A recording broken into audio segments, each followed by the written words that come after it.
Do you ever feel burnt out with drumming? Like the motivation isn't there or the inspiration is lacking? So you buy some gear. 'Cause retail therapy. Most of us have probably experienced something along the lines of gear acquisition syndrome at one point or another.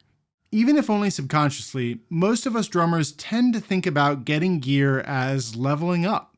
If you're not where you want to be as a drummer, it's quite common to think that the gear is to blame. And maybe it is, just not necessarily in the way that you might think. As drummers, we've established a relationship with equipment like it's a prescription, and I'm not talking about more cowbell. Acquiring more gear can feel validating. And don't get me wrong, around here, we love a beautifully crafted drum or cymbal or an accessory that's just perfectly designed to solve a problem in just the right way. These things are integral to making music.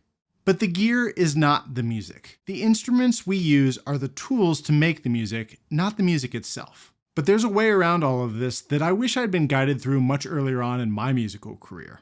And if you're willing to take some action and realign your relationship with gear, it can lead to making massive improvements in your music, it'll make you feel better about yourself, and it'll even save you some money.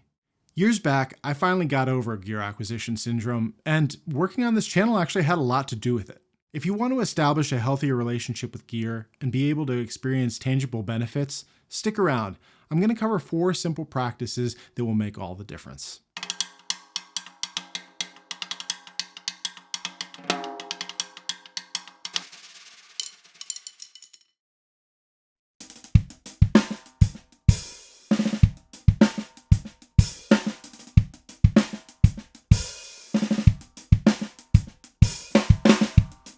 There is a lot of emphasis on the equipment that we use to make music.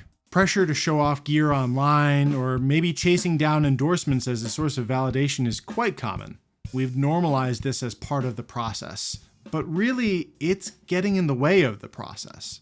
Let's dive into a few tactics that will help you overcome this challenge.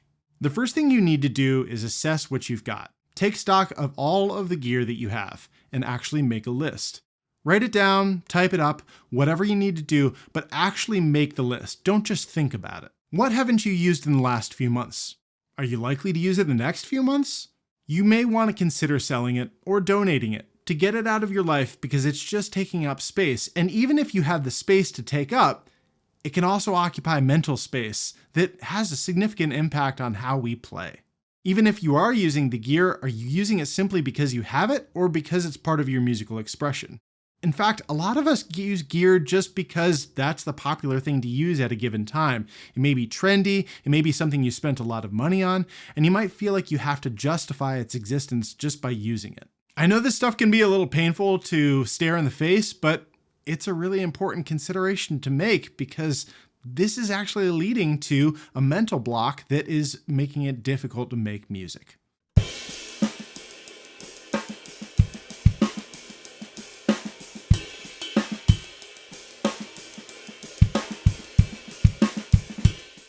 By the way, I know that many of you probably don't recognize who I am.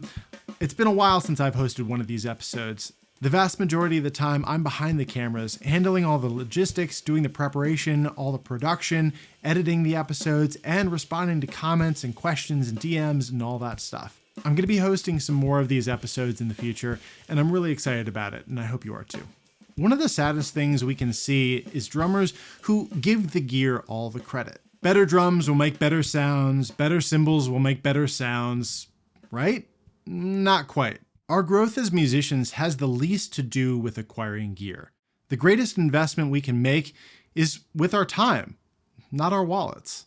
And this can be a particularly hard thing for people to accept, especially if you've got the money to buy whatever you want. There are lots of people out there who have all the gear they could ever imagine wanting to have and then some, and they don't know how to use it. They've spent the money, which is the easy part, but then didn't put in the work, which is really where the value comes in. If you really want to level up, invest the time. Take care of the gear you've got. Learn it inside and out. Learn how to make the sounds that you like. Learn how to make the sounds that other people like. Build proficiency with the equipment that you have.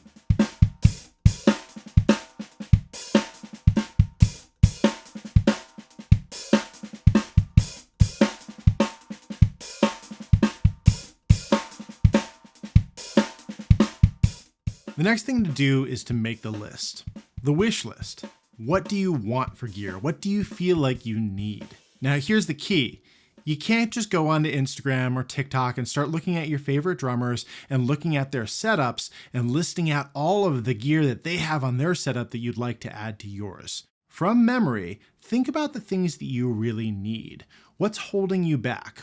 What will you be able to do with the new piece of gear that you can't do right now without it? Go down the list and consider, is it something that you really need? And if it is, are you able to replace something that you already have, maybe to be able to justify and help support that purchase? Get in the practice of slimming things down and reflecting on what you really need and what's really going to make the difference for you. And one of the toughest parts, make the commitment to yourself to get the desired value out of the gear in a specific time frame. If you're not able to get to that point, get rid of the gear. Don't just stockpile stuff. Don't just collect it. I know I've got a bunch of drums sitting behind me here, and I use them somewhat frequently, but at the same time, I'm in the midst of some spring cleaning and getting rid of some gear myself.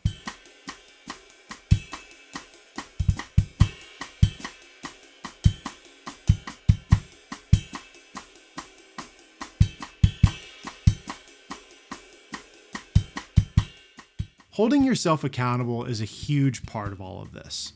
There are plenty of people out there who have everything they could ever want, and they're still not happy. That's because the gear was never the solution. It was actually the problem, and now they're stuck with that painful reality. The absence of the gear is often used as the excuse. The excuse not to play better, not to tune better, or not to get the gig. Once they get all the gear and realize that it wasn't the solution to any of those things, a stark form of depression starts to set in. But hopefully you're not at this point yet. Instead of making it all about the gear, hold yourself accountable. Start making plans to help you achieve your goals that don't involve buying stuff. I see a lot of pushback on these simple truths, and we may see a bit of it here in the comments. There are a lot of people who justify their actions as a form of investment in inspiration. I get it, instruments can be inspiring. I don't disagree. But is it the main form of inspiration for your playing? If so, you may seriously want to reconsider your relationship with buying equipment and making music.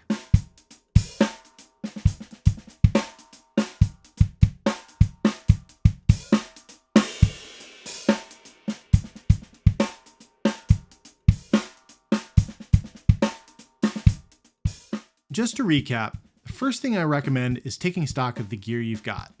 Make a list.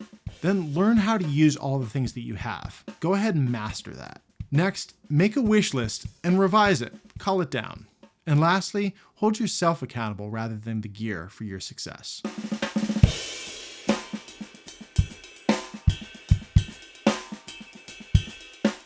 It's entirely possible that you've considered all of this before, but never really taken any action. But I'm not here to shame you for it. I want you to succeed. Each of the 4 practices that I've outlined here start with taking small, simple steps. Take action, and remember that you can't take the second step without taking the first. Build up some momentum and work to realign your focus with drumming rather than just the drums.